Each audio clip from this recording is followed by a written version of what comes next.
Please welcome to the stage from Storyboard Studios, James Blue.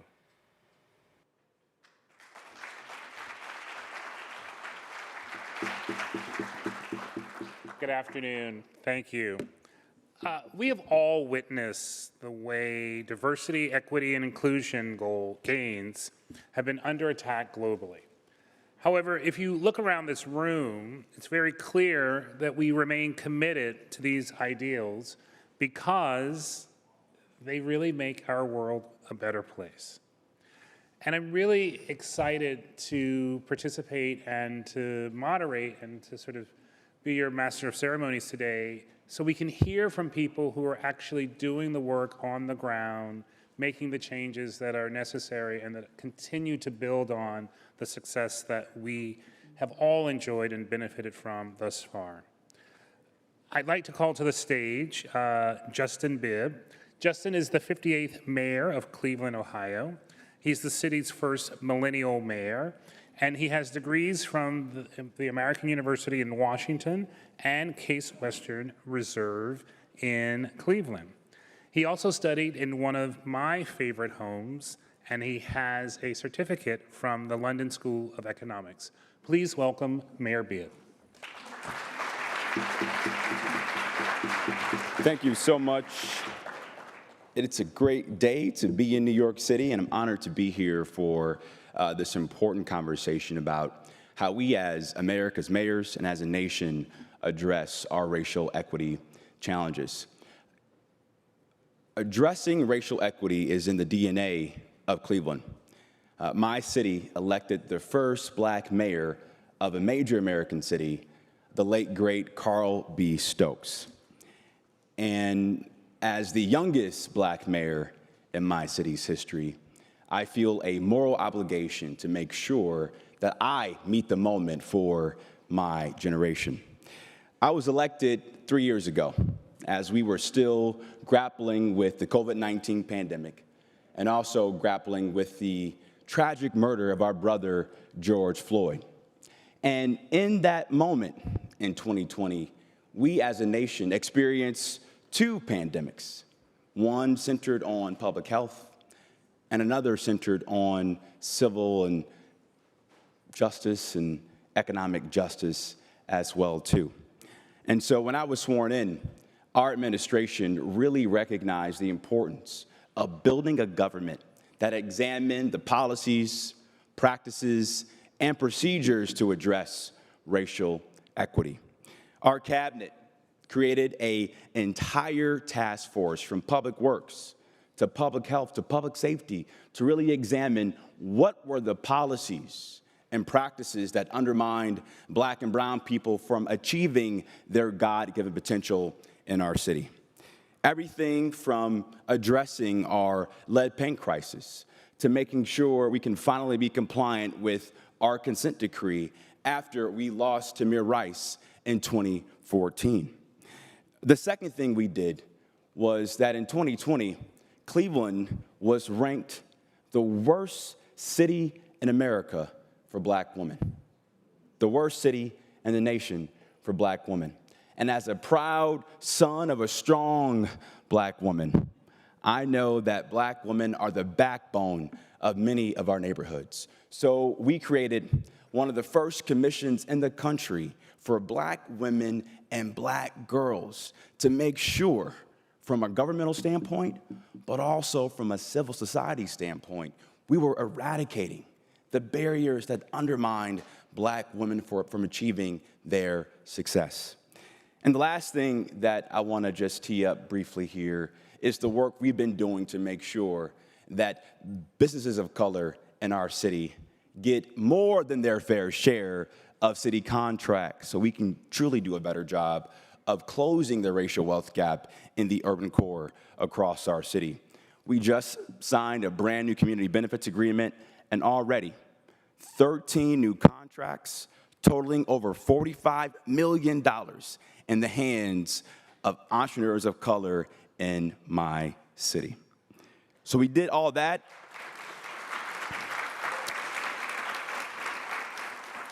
We did all that in just 3 years. And we recognize we have a lot more work to do to make sure that the city of Cleveland can be a model for America in addressing the racial equity gaps we see in our respective city.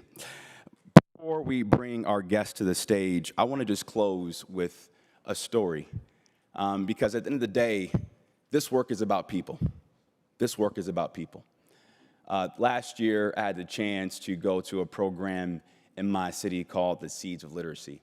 And this program is dedicated to helping adults get their GED so they can be a part of our local economy. And I met a woman named Melissa.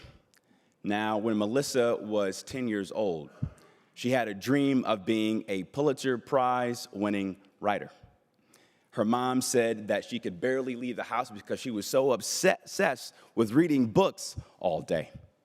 And when she had career day at her school, one of her teachers told her when she was growing up that you people, and mind you, Melissa was 10 years old at the time, the only thing you people can do is cook or clean houses. Think about that for a second. A 10-year-old girl who had dreams of being a Pulitzer Prize-winning writer, her dreams were deferred at 10 years old. But luckily, she worked hard, and at the age of 50, she got her GED, and now she's a published writer in our city. This is what this work is all about, people like Melissa. And today, I have the distinct honor and privilege to bring two amazing individuals who've been at the front lines of fighting for that hope every single day. It is my honor to now introduce Secretary Hillary Rodham Clinton and LaJune Montgomery Tabron of the W.K. Kellogg Foundation for a fireside chat.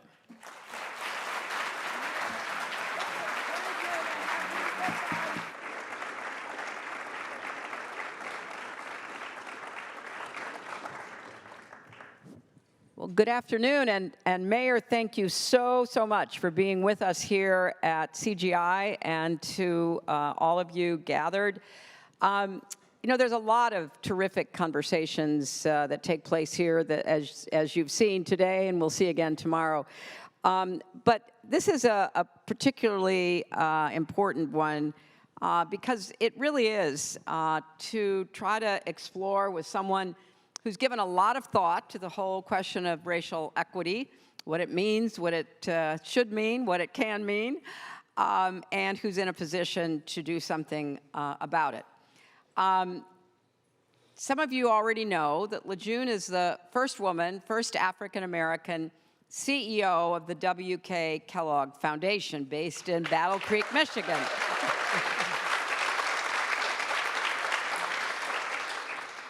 And we have a lot to talk about, so we're diving right into it. LaJune, you know, when you stepped into this role that you currently hold back now 10 years in 2014, you made it clear that you were going to focus on racial healing, racial equity as a centerpiece of the foundation's work during your tenure. Talk to us a little bit about why you made that decision. 10 years on, how do you assess what you've been able to do, and why does it matter? Why does it matter? Well, first, I would start as, why did I do that? And I would say I did that because by then I had already been working at the Kellogg Foundation for about 27 years before I became CEO. And one, I was committed to our mission of improving the lives of the most vulnerable children around the world, and particularly creating conditions for those children to thrive. And I believed I was one of those children, and I knew that conditions matter for children, and racially inequitable systems do not serve children.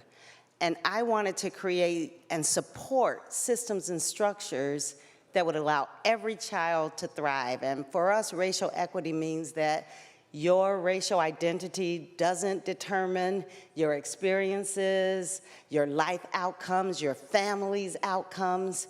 And we wanted to shift that because I know that if we could do that, then all children would thrive. You know, you say, race shouldn't determine, and of course, you and I know it does. Yeah. And you mentioned your own personal experience, and racial healing is one of the central themes of your new book called How We Heal, which is set to be released in January as part of the National Day of Racial Healing. You've had an extraordinary life story. Can you maybe just fill us in on that, give us the background and the context, and tell us about not only what your life journey has taught you about how to transcend the legacy of racial inequity, but what does your book tell us? Yeah. When I talk about my life story, I start with my parents, Herbert and Mary Montgomery. And my father was in the Korean War. And after he returned from the war, could not find jobs or opportunities in Mississippi. They were both born in Clarksdale, Mississippi. So, when I talk about families needing opportunities, I'm talking about my own. And so my father, with his bravery and courage, moved us to Detroit because he was seeking opportunities and went to work for Chrysler Corporation, the auto industry. So, we understand how important middle-income jobs are. He was able to find opportunity in Detroit that he couldn't find in Michigan.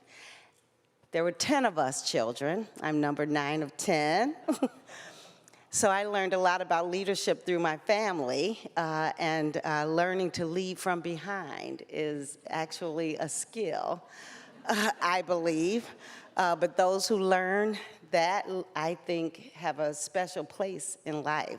So my story was about really having love, having a family that was all about education, having opportunities because of the time, the 60s, the 70s, having African-American teachers who taught me and molded me, having siblings that did that, pursuing my passion, being exposed to things and understanding that there were choices in life, but then watching all that disintegrate as I grew up and went to college. The Detroit riots, how white flight then changed my entire neighborhood, which was a very diverse neighborhood when I grew up, that turned to a totally almost concentrated area for poverty for many years afterwards. So I watched disinvestment in our education system. I went to, I think, a great public school. I went to Cass Technical High School in Detroit, which was a magnet school, and there are so many famous people today who also went to Cass Technical High School. Great education, went to the University of Michigan. Today, students, go blue, we won. Sorry, USC. Oh, now you're getting in trouble here. Oh boy. Well, yeah, so I watched disinvestment take over the city of Detroit. And so I understand what it means to be invested in, to be able to have opportunities and the difference that it makes. And so part of my book, and probably one of the most important moments of my life, was the first real grant that I made after I became CEO of the Kellogg Foundation was the bankruptcy in Detroit.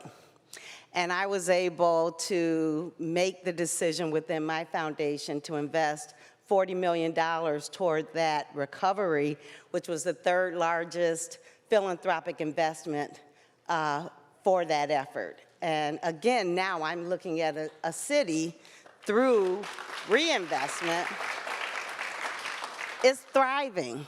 And that's what we want our children to do, is thrive. That is such a great point, Lejeune, because you made a gutsy decision at Kellogg, along with other philanthropists and other funders, to pull Detroit from the brink of bankruptcy, which would have set it even further back. It turned out to be a really good investment because, as anybody now knows, as you said, Detroit's growing again. It is thriving. So we see investment making a difference. But I feel like right now in our country, there is such pushback against investments or programs aimed at racial equity. And certainly following the Supreme Court ruling last summer that ended affirmative action in higher education, you know, we face new kinds of challenges about how to make education that door to opportunity that it should be.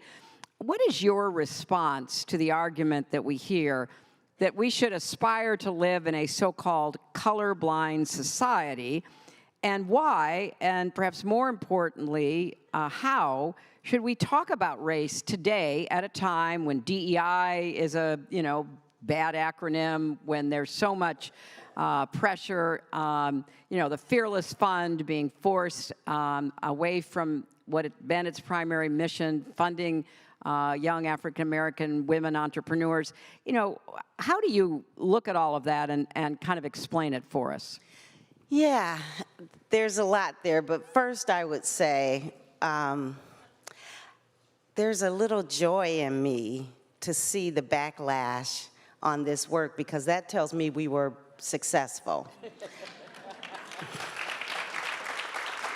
For me, it means it was working, and people understand that if you create opportunities through what we call racial healing, that you can create a space that's for everyone and is not a zero-sum game.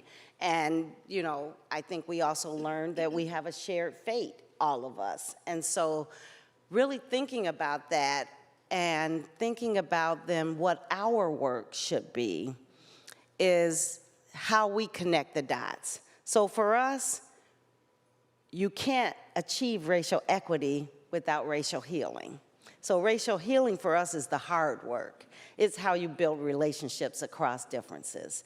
It's how you learn to listen to another person and listen to their story, affirm them as a human being, but then have a conversation that's about truth-telling, storytelling, but more importantly, transformational, that where you can work together to create something better for the future.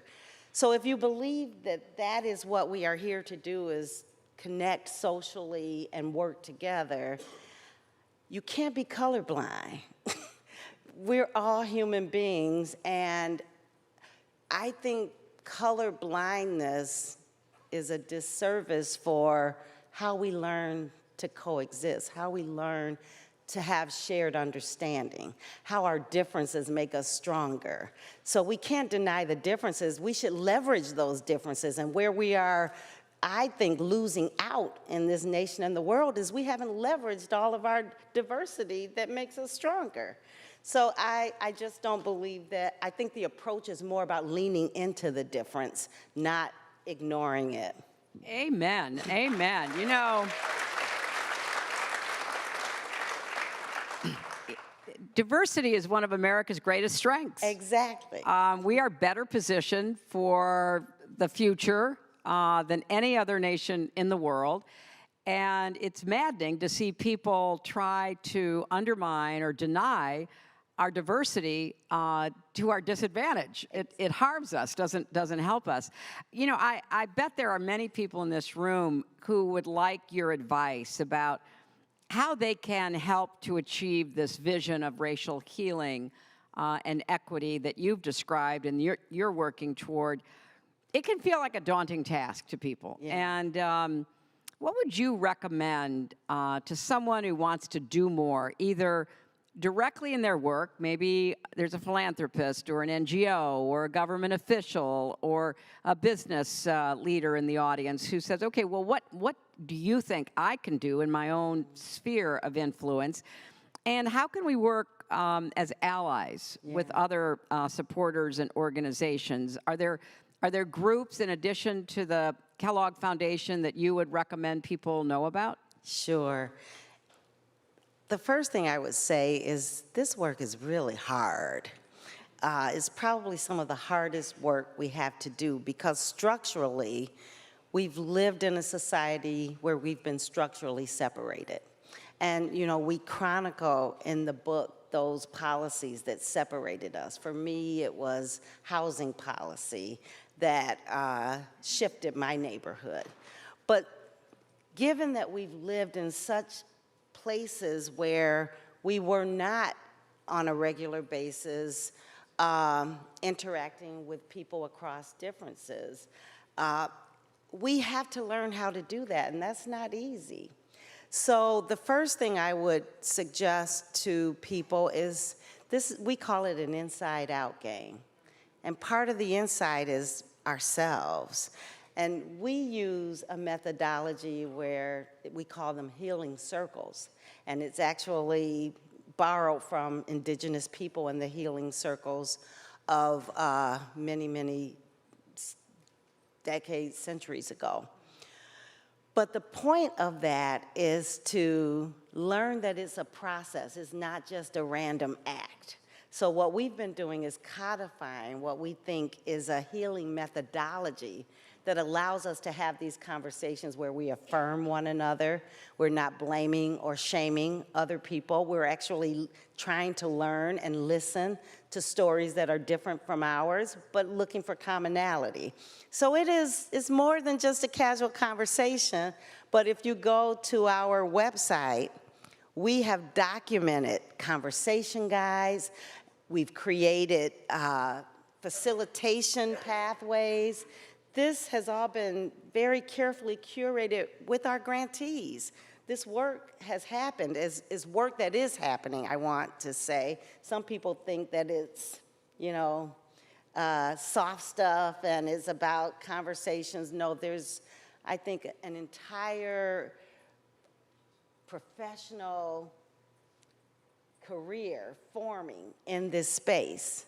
And people are doing this every day, and that's the other part of narrative, because that's a part of it, is we don't hear about all the great work and how people are connecting and how they are transforming communities and transforming lives every day.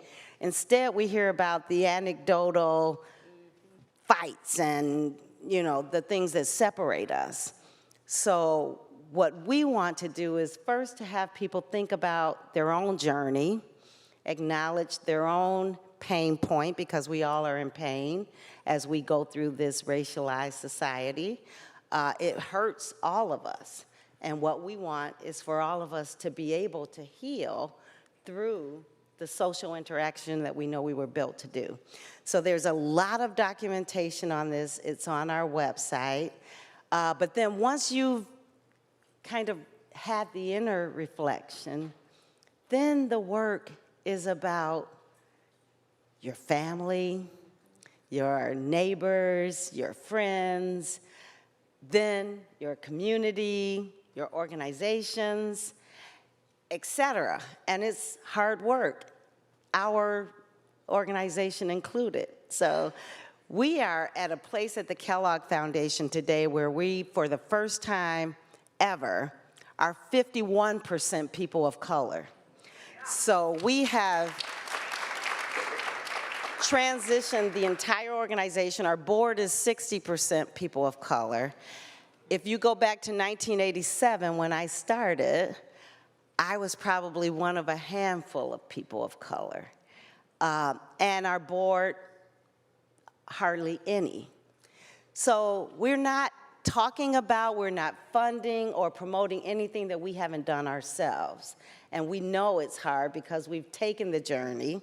It hasn't all been rosy, but at the end of the day, we believe we're changing hearts and minds so that for the long game, our children can encounter a space where people are creating environments where they can feel like they belong. And you said in the very beginning of our conversation that this is not a zero-sum game, but that is the way a lot of people see it. And sadly, there are leaders who promote that. And it is clear to me that we're in a real contest for the future on many things. But one of them is, you know, whether or not our society can be one of racial healing as opposed to animosity and division. But one of the hallmarks of your leadership is your optimism, your abiding sense of hope not just despite of it all, but because what you have been through, from childhood, watching your parents' journey and struggle, to leading an organization now that has gone through this process, which, as you say, is painful. And I really want you to end our conversation talking about what makes you optimistic. And clearly, you've told us what works, which is the theme of CGI, and you have not only done that hard work within Kellogg, but you've shared the curated approach on your website that people can go to and learn from. But what makes you optimistic now as you look into the future? I have grandchildren. I think you have grandchildren. Yes, I do. And, I'm both optimistic because these little people fill me with joy, and I love, watching them discover the world. But I'm also worried because I want them to grow into a country and a world with a sense of potential and where society's coming together, not falling apart, and all of that. Yeah. So it's kind of a push-pull, as you say. It is, and the first thing that keeps me hopeful is I know one day those young people today will be in charge. And I see young people, the culture of young people today is very different than I think, those of us who are still living in the past and stuck in the structures that grounded us. Our young people aren't in those structures. They are stepping into leadership, I see, in many creative and innovative ways. They have more tools than we ever had, and we have to just support them and make sure that they get what they need to thrive, which part of that is constructive ways of having opportunities. So I want us to kind of get out of their way and allow them the pathway and the brilliance that they have to think about new ways of being for us. And I see it every day. So my hope comes from being on the ground, in community, hearing these young people say, it's my turn. And there's a story that I tell in the book that right after Mike Brown's murder in Ferguson, I took a team of people to Ferguson for us to meet with them on the ground with the community. And there was this young rapper who addressed myself and a team of civil rights leaders from across the United States. And he looked them square in the face and said, "You failed us. Why am I here having to fight for a burden that should have been erased decades ago? You left me and us with this burden, but we are going to save the day." And that kind of commitment and passion from young people is what I see all the time. That's what gives me hope. Amen. Thank you so much, Lejeune. Thank you for everything you're doing. Look forward to the book. Thank you. Thank you. Thank you, everyone.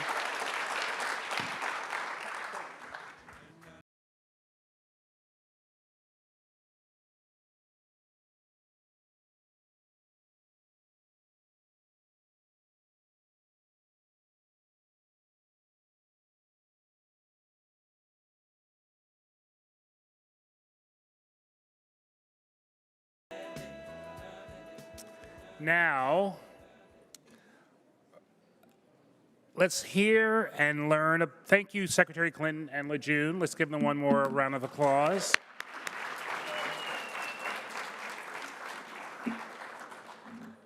Now, for people who are leaning into our differences and putting their commitments into action, I want to bring on Frankie Miranda. He's the president and CEO of the Hispanic Federation. Frankie?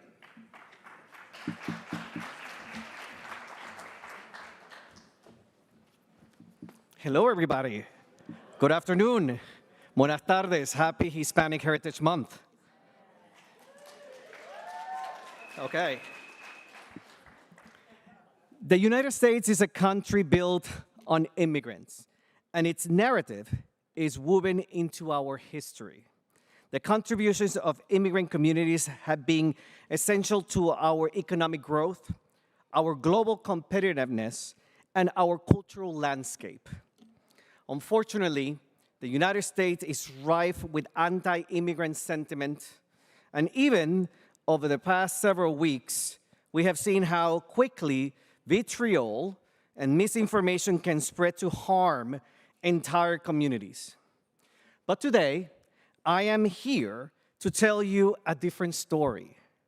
A story of what's working to welcome immigrants and new Americans into our neighborhoods and country to make them feel at home and give them the tools they need to thrive. To announce the three new global initiative commitments to action, please, I would like to bring to the stage Gina Kraus-Vilmer, President and CEO of Upwardly Global. Diana Cava, Vice President of Community and Economic Development at the Hispanic Federation. Jocelyn Wyatt, CEO of All Alight. Erendira Rindon, Vice President of Immigration Justice at the Resurrection Project. And Rachel Perrick from Welcoming America. Thank you. I am proud to announce these Clinton Global Initiative commitments to action, which are new, specific, and measurable projects and programs that will challenge the status quo, reshape perspectives, and provide immigrants with the support and inclusion they need to thrive and create a more equitable and just future for all. Alight US is committing to foster cross-cultural connections and sustainable integration interventions for newcomers, longtime residents, and diaspora community members alike. 1,000 people in Minnesota, Ohio, Tennessee, and Utah will be engaged in community building events, collaborative projects, and exploratory dialogues to promote mutual understanding and build resilience, inclusive communities, all like US.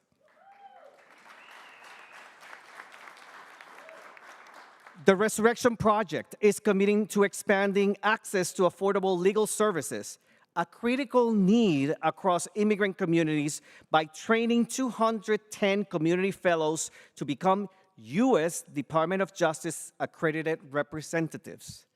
This program allows non-attorney employees or volunteers from qualified nonprofits to practice immigration law to increase the availability of affordable immigration legal services. Once accredited, the fellows will provide legal aid to 37,800 immigrants annually. That is the Resurrection Project. And finally, as President and CEO of the Hispanic Federation, I am thrilled to announce that we, in partnership with Upwardly Global, are committed to provide 1,000 immigrant job seekers in Florida, California, and Illinois with targeted workforce training opportunities. We will provide in-depth training to career coaches and instructors at 2 Latino nonprofits, as well as the Hispanic Federation Orlando office, to provide job readiness and skills. That is our commitment from the Hispanic Federation. It is an honor to stand here in community and collaboration with these leaders to increase inclusion, make this country a place where everyone can thrive. And I hope you will join us, because we all can play a role in welcoming new Americans and setting them and ultimately our country up for long-term success. Thank you so much. Buenas tardes.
to their answer. Commiserate. Say I feel that way sometimes too. And would you like to dance? And if they say no, that's okay. But if they say yes, take their hand. Lead them out on the dance floor. Listen to the music play. Open up your heart and dance. Dance with a stranger till they're not a stranger anymore. You just dance. Dance with a stranger till they're not a stranger, not a stranger anymore.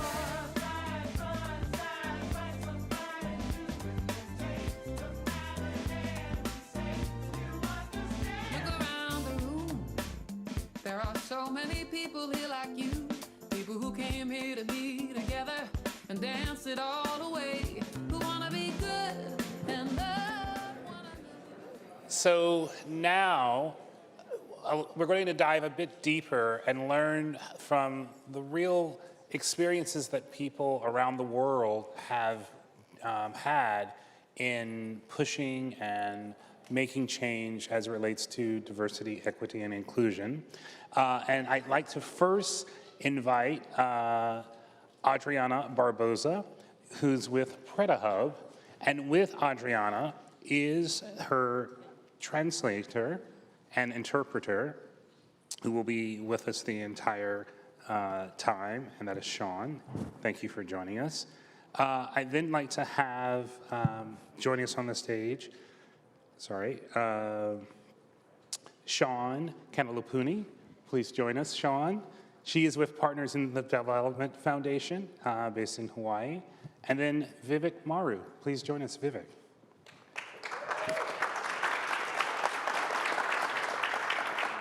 Thank you all.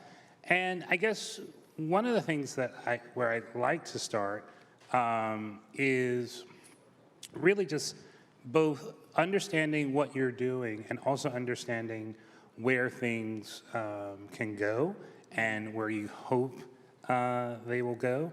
And I guess my first question is to Vivek. And what I really would like to know is, what is it that you are doing, and how are you, can you quantify, and I guess this will go to all of you, can you quantify the magnitude of the challenges that you and your organizations are tackling, and just give us a snapshot of how you're making a difference, please.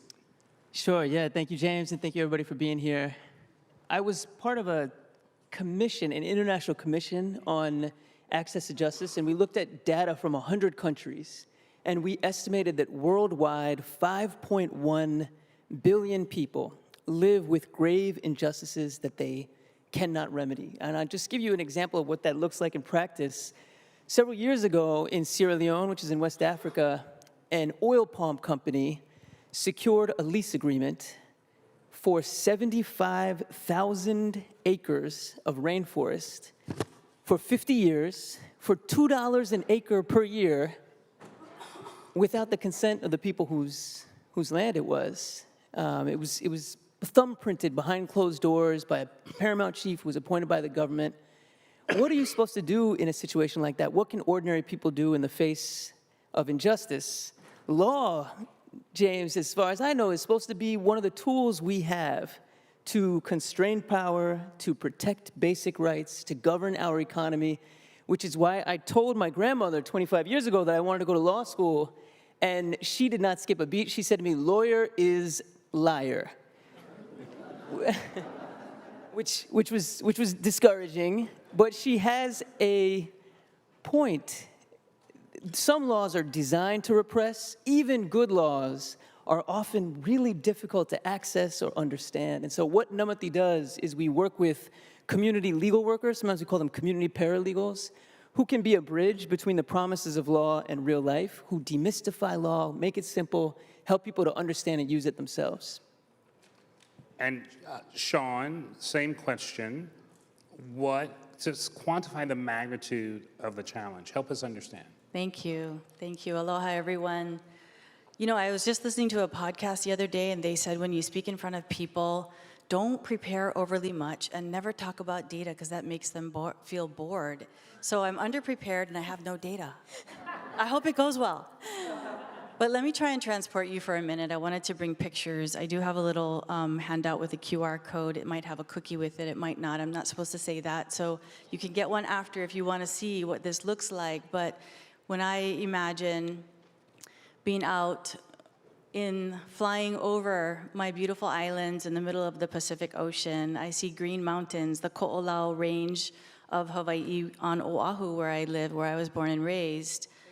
And I feel that sense of family, of kinship, that is the genealogy of my people related to our islands, to the kalo, which is our staple food, and as the people in the lineage that the gods created in our origin story. And I also know that they were amazingly intrepid and innovative, still are, people who traversed vast oceans prior to the Western world even understanding what longitude was.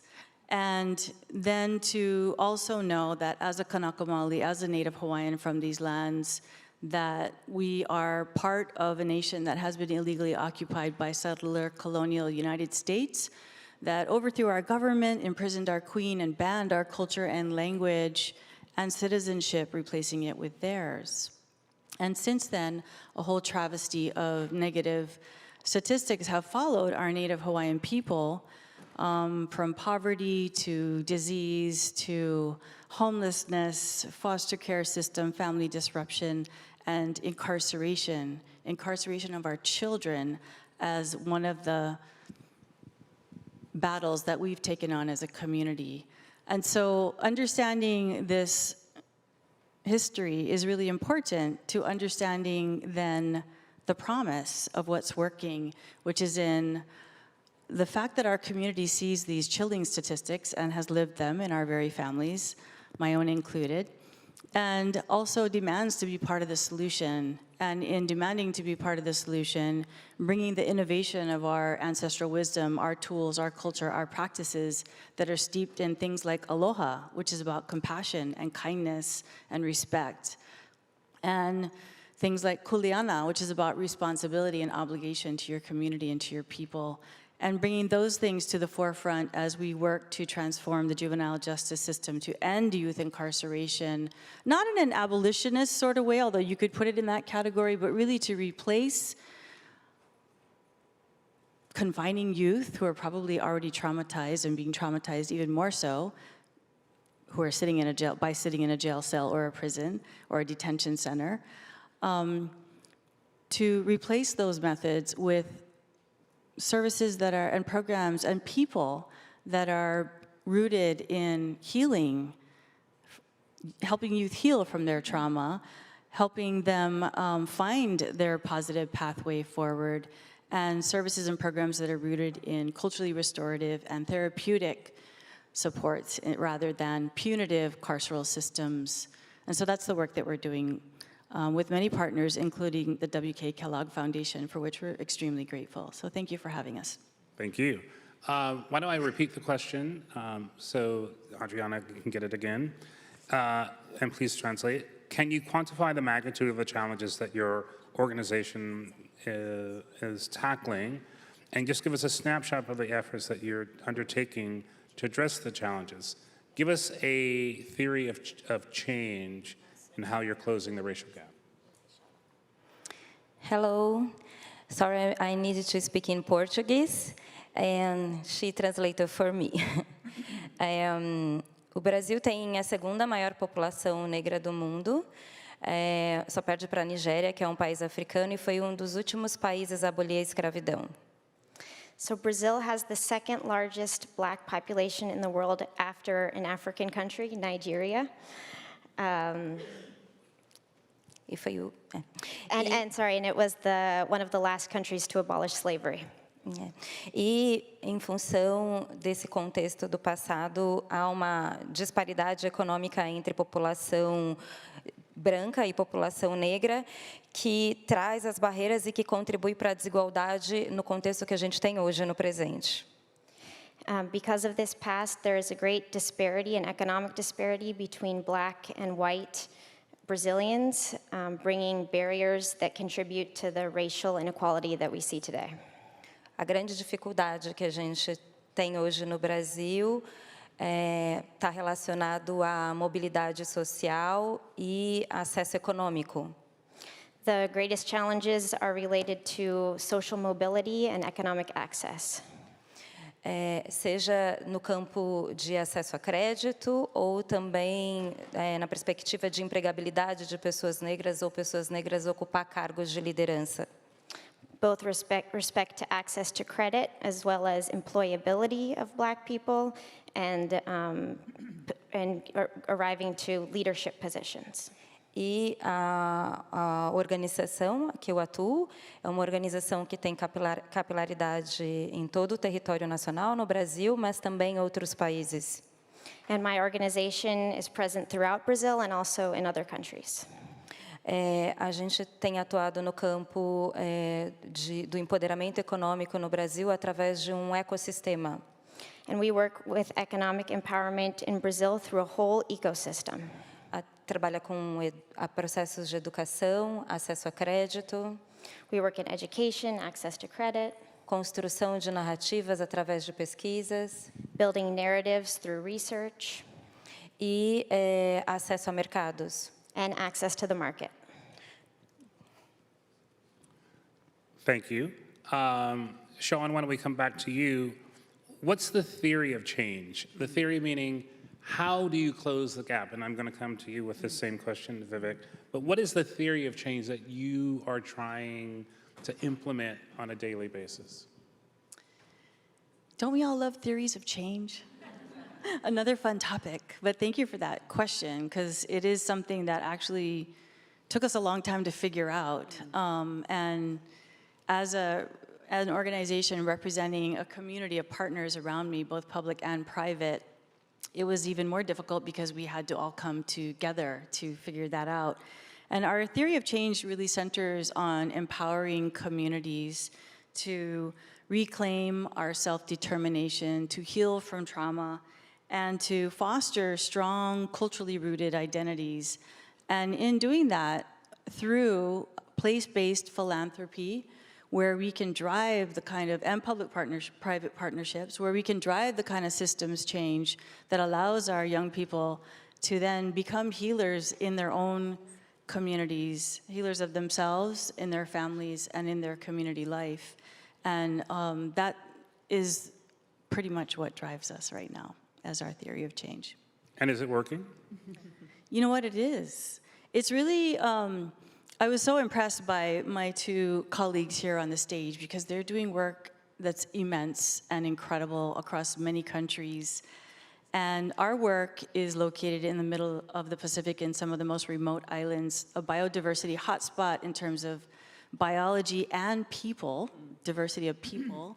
And it really offers us the chance to think about how do we create change in our own place and drive the kind of systems change that then becomes a positive proof point or a demonstration that change is possible. In our state, we've made some incredible progress.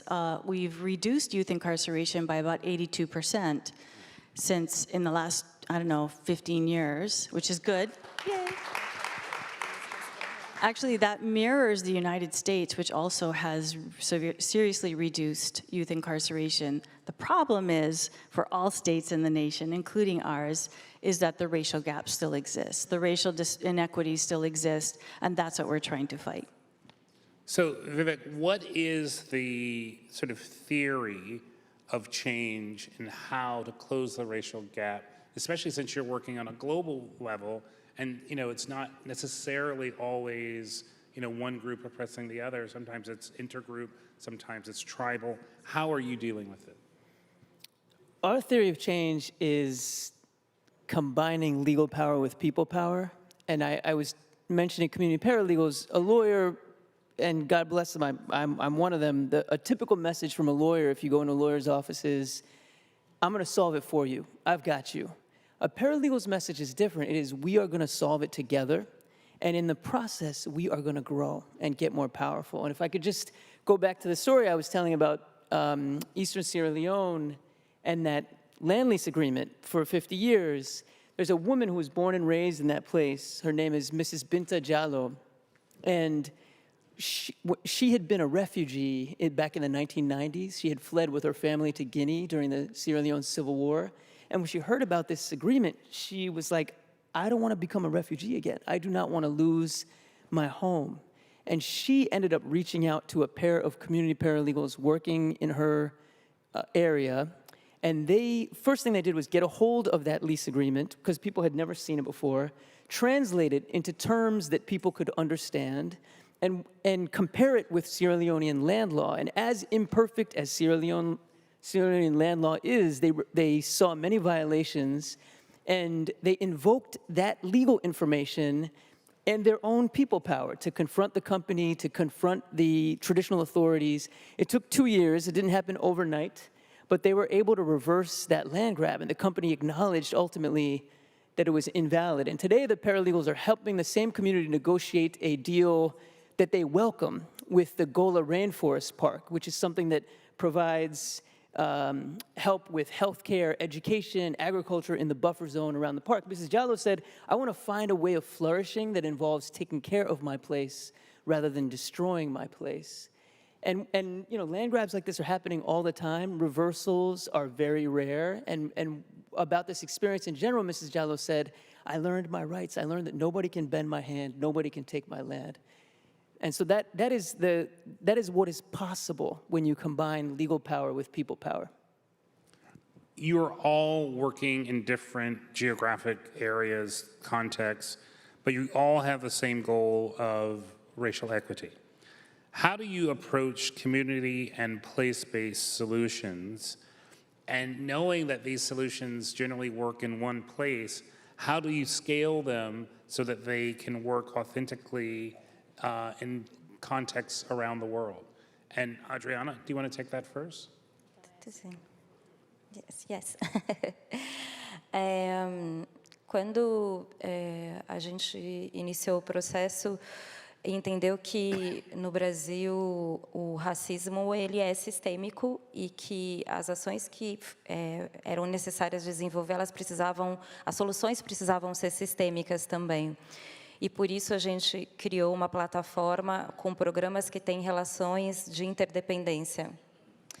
When we started this process, it was clear to us that since racism is systemic, the solutions also needed to be systemic. So we started by creating an ecosystem with interdependent programs. E por isso que a gente tem atuado no campo da educação, no acesso a crédito, na construção de mercados, produção de dados. So we do that by working on education, access to credit, access to the market, and data production. Processo interessante que aconteceu no Brasil que durante muitos anos as pessoas pretas não se reconheciam como pessoas pretas. Something interesting that happened in Brazil was that for many years, Black people did not see themselves as Black people. Para chegar nesse percentual de pessoas negras, teve processo de reconhecimento, de autorreconhecimento. So to get to this high percentage of the Black population we have today, it was a process of self-recognition.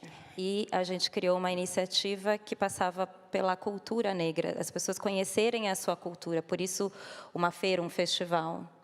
So our initiative was about getting to know Black culture, and we have this festival that celebrates Black culture. Quando a gente começou a trazer muitas pessoas negras, elas passaram a se reconhecer. Isso contribuiu para que muitos empreendedores começassem a criar produtos para atender a demanda de consumo de uma população que estava começando a se reconhecer como negras. So as we brought so many Black people together through our program, Black entrepreneurs started to create products that would specifically meet the consumption needs of other Black people. E esse processo ajudou a destravar o processo econômico da população negra no Brasil. As pessoas negras começaram a criar produtos e serviços para atender ao consumo da população negra. So this was a process that unlocked economic capabilities among the Black population, creating products for their own Black population. E o mercado começou a olhar isso, tanto que hoje no Brasil, mais de 50% da população negra é empreendedora. And this really took off in the market. Today, more than 50% of the Black population are entrepreneurs. E a gente acredita muito que esse processo pode acontecer, sobretudo nos países da América Latina, como Colômbia é um dos países que a gente tem trabalhado. And we believe that this process can happen in other countries, especially other countries of Latin America, such as Colombia, where we also work. Just two short follow-ups.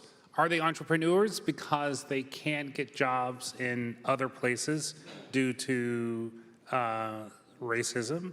And then the second thing, was it hard for people to identify as Black because of the power dynamic, because obviously the privilege that comes with being identified as white?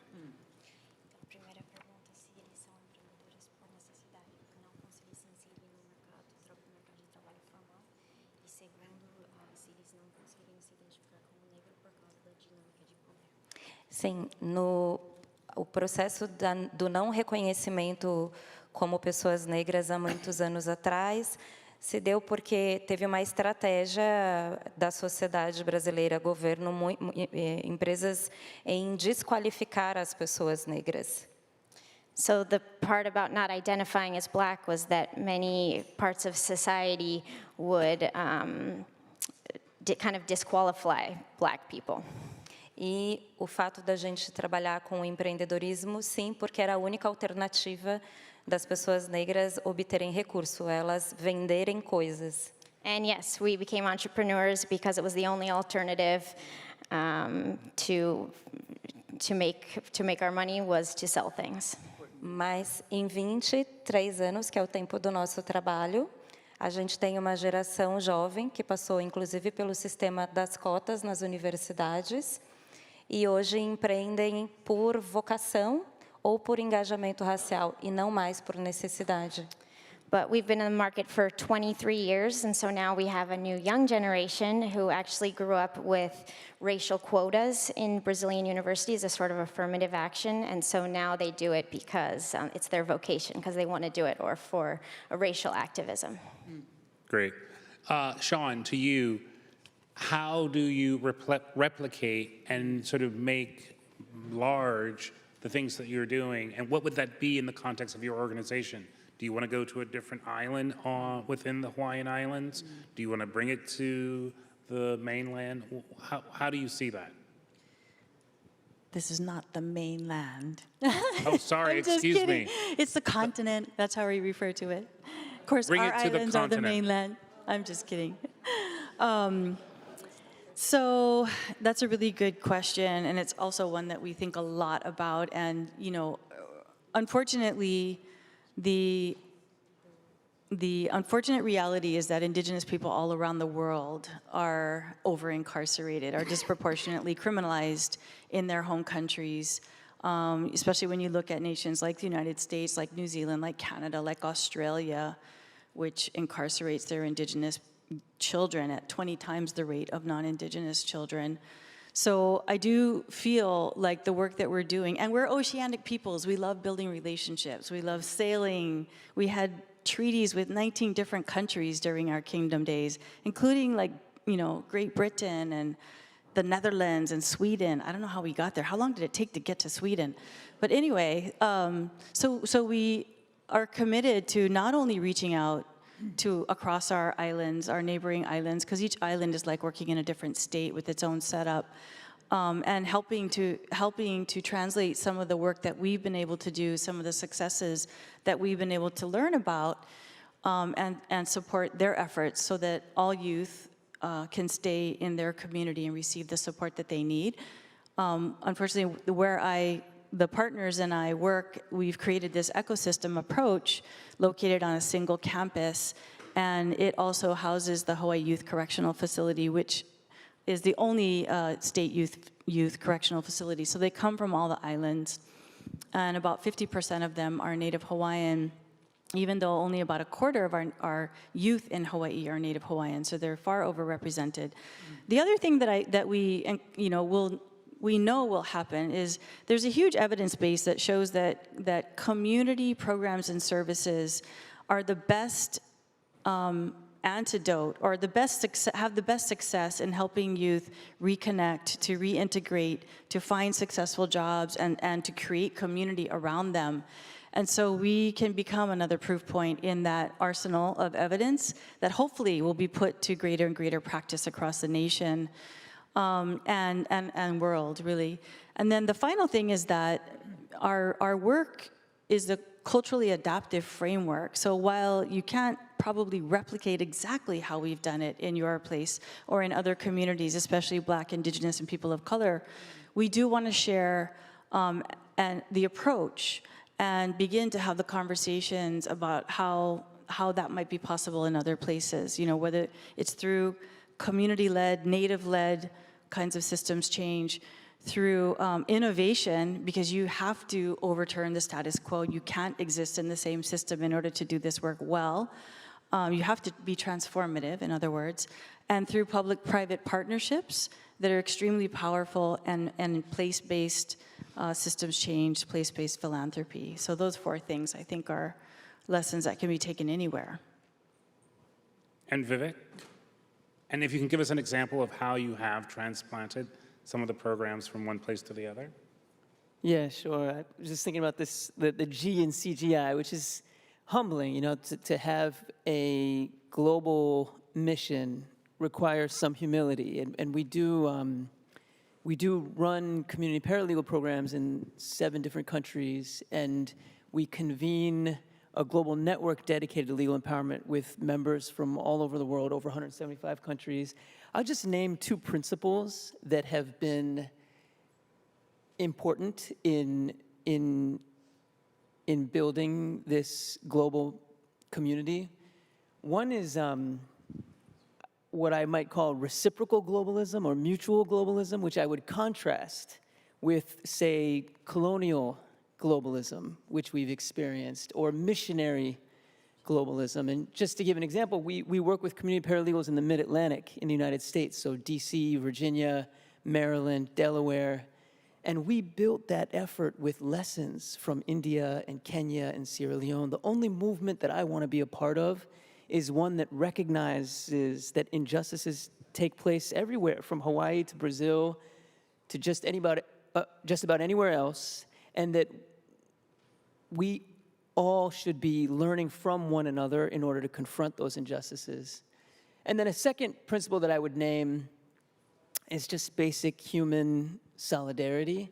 We've worked for 12 years in Myanmar, and for the first 8 years, we were in an exciting time because Myanmar was taking baby steps towards democracy, and paralegals were helping people to make good on new land laws that had been passed and to resolve basic injustices related to land grabbing and unlawful pollution. And then in 2021, around the time that there was an unsuccessful coup in Washington, D.C., the Myanmar military committed a successful coup and restored military dictatorship and brutally put down mass protests. And there was just a huge amount of depression and fear across that country. It's like they were going back to where they had come from.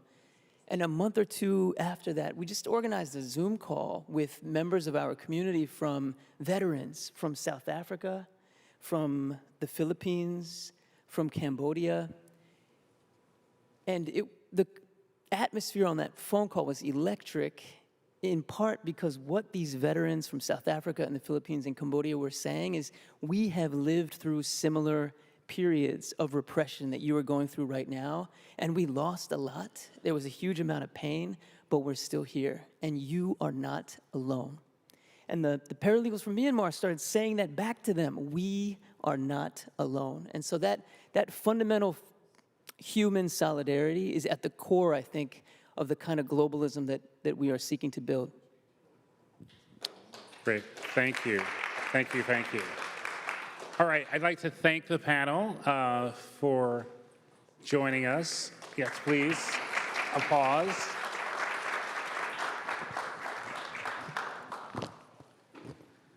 And as our final aspect of today's program, we are going to, no, please.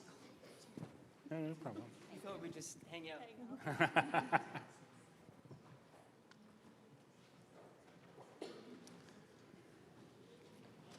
This was a sort of last-minute ad.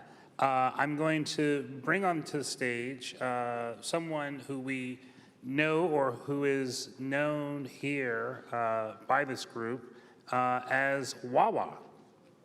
Wawa, are you here?